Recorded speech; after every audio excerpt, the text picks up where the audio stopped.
Dans le cadre de l'initiation au spiritisme, nous vous présentons le chapitre numéro 3, Qu'est-ce que le spiritisme? Du cours numéro 3. Kardec définira le spiritisme comme une science qui traite de la nature, de l'origine et de la destinée des esprits et de leur rapport avec le monde corporel. Il est à la fois une science d'observation et une doctrine philosophique. Comme science pratique, il consiste dans les relations que l'on peut établir avec les esprits. Comme philosophie, il comprend toutes les conséquences morales qui découlent de ces relations. Delanne écrira que le spiritisme, qui a pour principal objectif de nous démontrer l'existence de l'âme après la mort, nous donne des indications précises sur la vie future, nous permet de comprendre la bonté et la justice de Dieu, nous fournit l'explication de notre existence sur terre. En un mot, c'est la science de l'âme et de ses destinées. Tous les médiums ne sont pas spirites. Les médiums ont reçu de Dieu un don gratuit, celui d'être les interprètes des esprits pour l'instruction des hommes, et non pas pour leur vendre des paroles qui ne leur appartiennent pas, parce qu'elles ne sont pas le produit de leur conception, ni de leur recherche, ni de leur travail personnel. La médiumnité n'est point un privilège, elle est une faculté donnée pour le bien, qui se trouve partout. Les bons esprits s'éloignent de quiconque prétendrait s'en faire un marchepied, tandis que les esprits légers sont moins scrupuleux et ne cherchent que des occasions de s'amuser à nos dépens. Le spiritisme n'est pas plus solidaire de ceux à qui il plaît de se dire spirit, que la médecine ne l'est des charlatans qui l'exploitent, ni la saine religion des abus ou même des crimes commis en son nom. Il ne reconnaît pour ses adeptes que ceux qui mettent en pratique ses enseignements, c'est-à-dire qui travaillent à leurs propres améliorations morales, en s'efforçant de vaincre leurs mauvaises inclinations, d'être moins égoïstes et moins orgueilleux, plus doux, plus humbles, plus patients, plus bienveillants, plus charitables envers le prochain, plus modérés en toutes choses, parce que c'est le signe caractéristique du vrai spirit. On est spirit par cela seul qu'on sympathise avec les principes de la philosophie spirit et qu'on y conforme sa conduite. Kardec avait distingué 4 classes de spirites. Premièrement, ceux qui se bornent aux manifestations, nous les appellerons spirites expérimentateurs. En second, ceux qui voient autre chose que des faits. Ils en comprennent la partie philosophique, ils admirent la morale qui en découle, mais ils ne la pratiquent pas. Ce sont les spirites imparfaits. Troisièmement, ce sont ceux qui ne se contentent pas d'admirer la morale spirite, mais qui la pratiquent et qui en acceptent les conséquences.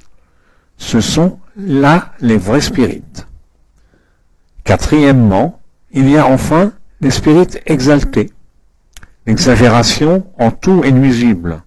En spiritisme, elle donne une confiance aveugle et souvent puérile dans les choses du monde invisible et fait accepter trop facilement et sans contrôle ce dont la réflexion et l'examen démontreraient l'absurdité ou l'impossibilité.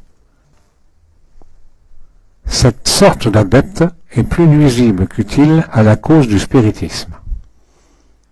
Pour en savoir plus, nous vous conseillons de lire Qu'est-ce que le spiritisme d'Allan Kardec, l'Évangile selon le spiritisme au chapitre 27, la médiumnité gratuite, les œuvres posthumes d'Allan Kardec, l'Évangile selon le spiritisme, mais surtout le livre des médiums au chapitre 3, les 3 classes de spirites, le livre des médiums chapitre 28, médiums intéressés, et enfin la revue Spirit de 1991, le numéro 7 à la page 23 et le numéro 8 à la page 8.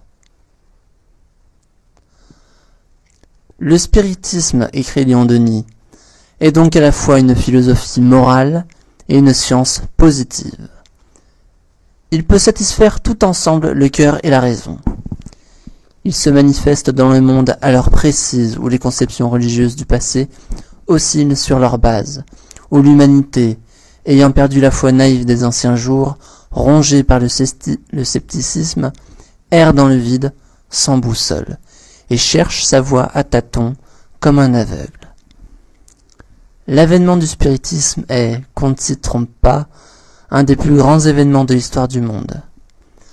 Il y a 19 siècles, sur les ruines du paganisme agonisant, au sein d'une société corrompue, le christianisme, par la voie des plus humbles et des plus méprisés, apportait, avec une morale et une foi nouvelle, la révélation de deux principes jusque-là ignorés des foules: la charité et la fraternité humaine. De même aujourd'hui, en face de doctrines affaiblies, pétrifiées par l'intérêt matériel, impuissantes à éclairer l'esprit humain, une philosophie rationnelle se dresse, portant en elle le germe d'une transformation sociale, un moyen de régénérer l'humanité en la débarrassant des éléments de décomposition qui la stérilisent et la souillent. Elle vient offrir une base solide à la foi, une sanction à la morale, un stimulant à la vertu. Elle fait du progrès le but même de la vie et la loi supérieure de l'univers. Elle met fin au règne de la grâce, de l'arbitraire et de la superstition, en montrant dans l'élévation des êtres le résultat de leurs propres efforts. En enseignant qu'une égalité absolue et une solidarité étroite relient les hommes à travers leur vie collective, elle porte un coup vigoureux à l'orgueil et à l'égoïsme, ces deux monstres que rien jusqu'ici n'avait pu dompter ou réduire.